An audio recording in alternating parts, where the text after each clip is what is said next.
Welcome back to Camp Out West. If you're new here, last year we sold our home and all our belongings to buy this abandoned caravan park that used to be home to the coal miners.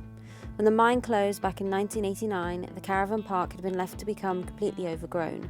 So as the new owners, we've been working hard alongside our day jobs to clear up all the leftover rubbish. Over the last year and a half, we've transformed the land. First, we removed all the caravans, recycling whatever we could find. Then we started work levelling the ground, making a blank canvas for where our first tiny house will go.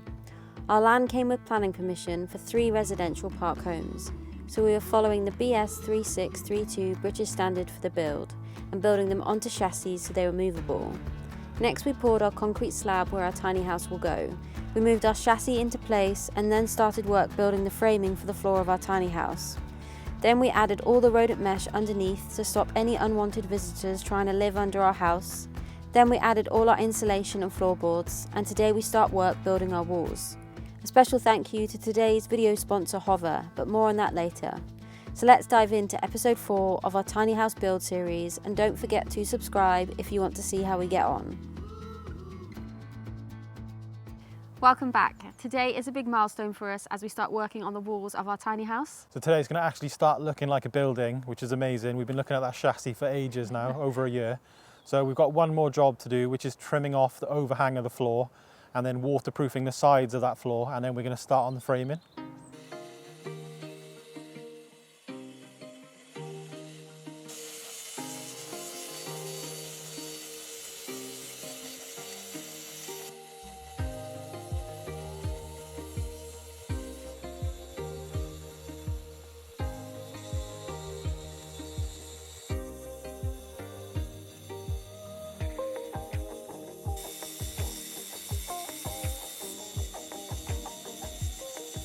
We've trimmed the overhang off of the flooring and can't really believe how nice the edge is on this, so really happy we've invested in that track saw. So our next task before we start building this is going to be the first wall we build because this has no windows or anything, is we're going to actually site the chassis because we've put a fair bit of timber on it already, and I think weight wise we don't want to wait even longer before siting it. So that's our task this afternoon. We've got 2 different car jacks. One is 2.5 ton, one is 5 tons. We're hoping that's enough to easily sort of lift this into place. So the first thing is we're going to get a couple of concrete blocks, which we've been saving from what we found on the land, and we're going to jack the axles up, and I think we're going to need 12 blocks in total to get the axles off, and then the axle stands then at the ends to support the ends of the building.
Okay, so we've got our 2 jacks here. One's like a little bottle jack, which we've just bought recently, and then this is the one that we use for working on the Land Rover.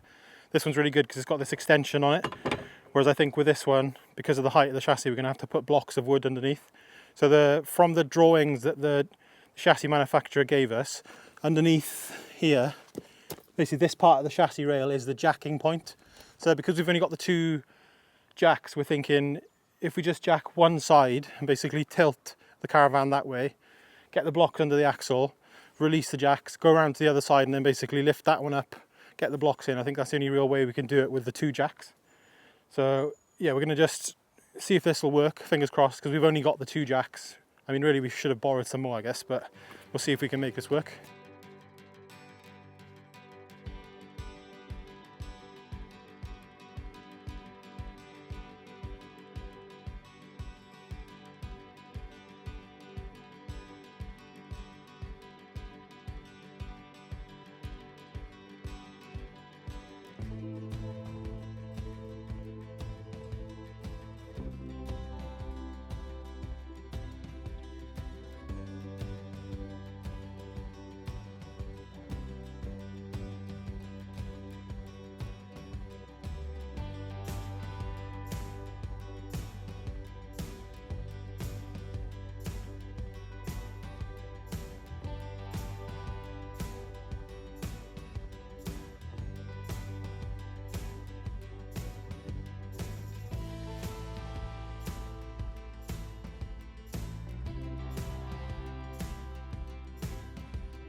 Then we added blocks to the opposite side.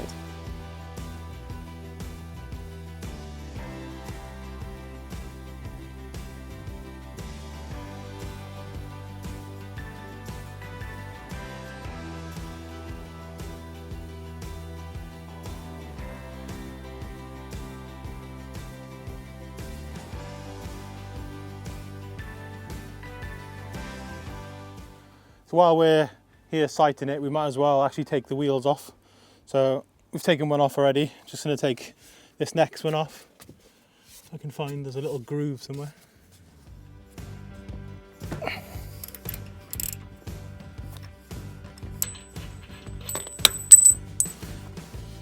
There we go.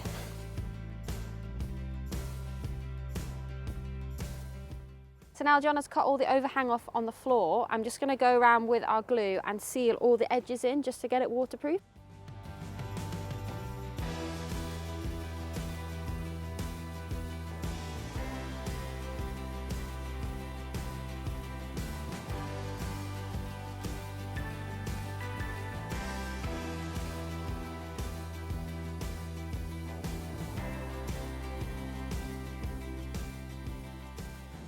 Since starting the house build, having the new Hover Air X1 drone has made filming all this aerial footage so much easier.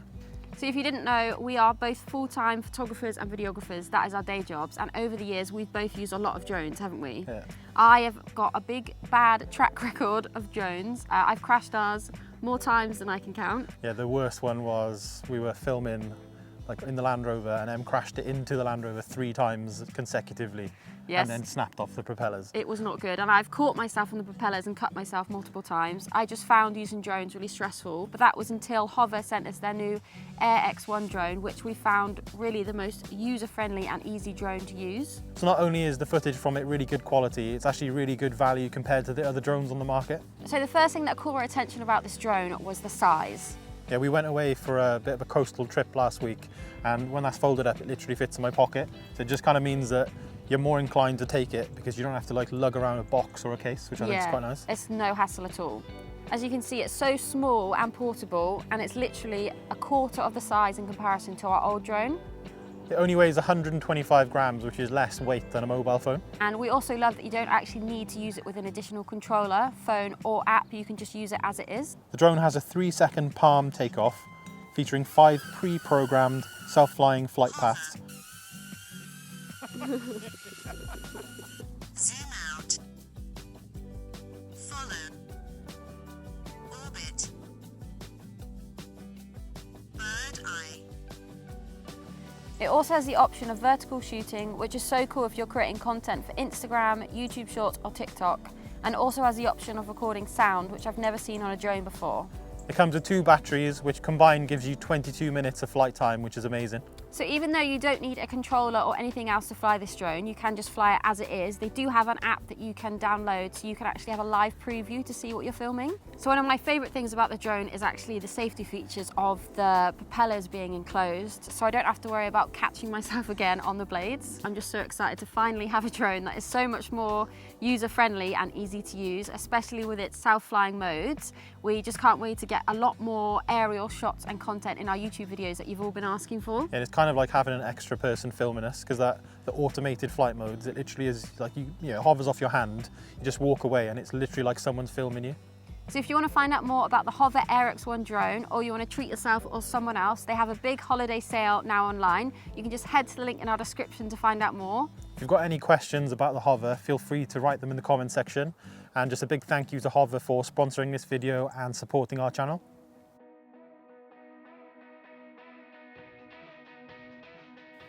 Later that afternoon, we had a delivery arrive.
So yesterday we had our delivery of all our wood for us to start our tiny house build, and we just want to say a massive thank you to all of you that made such an effort to come and see us at our Christmas pop-up last weekend. All of the money that we made from selling our candles and products we've actually used to buy all the timber for this video, so we just want to say a massive thank you for all your support, because we wouldn't be able to do this next stage without you. Yeah, and some of you travelled like a great distance to come and see us, and it was amazing to actually put faces to names. Obviously it's nice chatting to people in the comment section, but if you can see them in person, that's even nicer. So yeah, really appreciate you coming and making the effort. But yeah, we're going to get started on the first wall, which is going to be the back wall of the cabin. We're doing that one first because it is an uninterrupted wall, as in there's no windows or any doors. So it's essentially the same as what we did on the floor of the cabin. So it's just going to be 6x2 timbers, I think 21 studs or something like that. So we're going to get started with that. Because the cabin is 8 meters long, we've worked it out, and those studs are going to add up to 250 kilos or something like that. And we think the two of us, that's a bit too much for us to try and lift. So we're actually going to build that back wall in 2 separate pieces, so that's a bit more manageable for us. So that's what we're going to start with. Yeah, show them your little drawing you did. John is so good, he literally draws everything out. There you go. I mean, this is the easy one, isn't it? There's no windows or anything. But yeah, we're going to cut our first sole plate, because we're going to be chopping it in half. The first one's going to be 380 and the next one 420, so that's going to be our first thing. We've invested in a better miter saw. The one we had, we've been using it for 5 years. Yeah, well, you like bought it for me just before lockdown. Yeah, and yeah, it's kind of run its course. And because we're cutting bigger timbers and we want to be quite accurate, we've bought a miter saw that has the sliding function. So that means this one we can cut up to 300mm timbers, because we've got headers for one of our windows which is 220 something mil. So we want to be really accurate with our cuts. Everything we did so far with the hand circular saw, like, it was okay, but you could kind of tell when we put the floor together, like, some of them were slightly off. It was worth spending a couple £100 on this and make our life a bit easier. Yeah, it's a good investment. Yeah.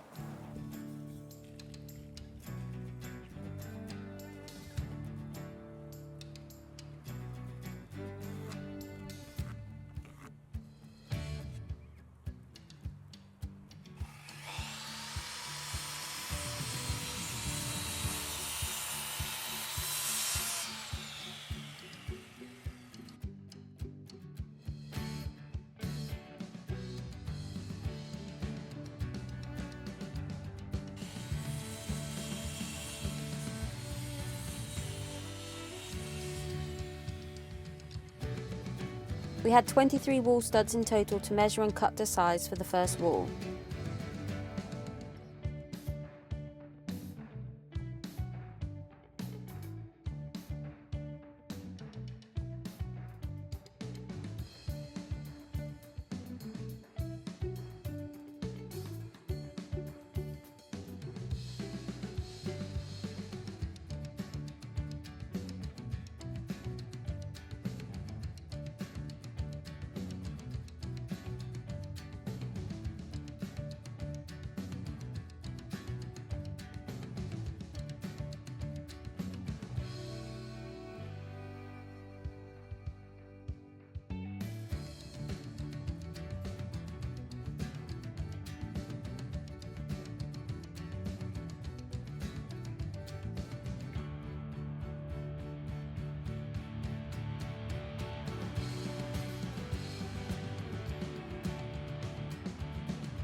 So we finished up nailing up the first wall last night. It got too dark for our GoPro. We've got pretty bad weather at the moment, so we're not risking having our proper camera outside. But I'm really happy with it. So this is all fully framed now, and we're going to actually use this then as a flat platform to build the next wall on. So we're going to build the front wall, the one that faces the view.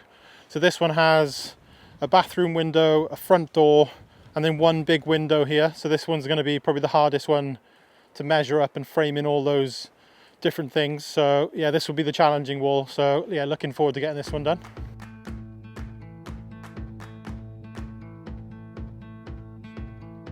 First we worked out where all our windows would be going, and then we cut out all our full length studs and put them into place.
We lifted up the wall to show you where we got to before we lost the light, but we forgot to plug in our microphones to our camera, so this is why we've done this as a voiceover.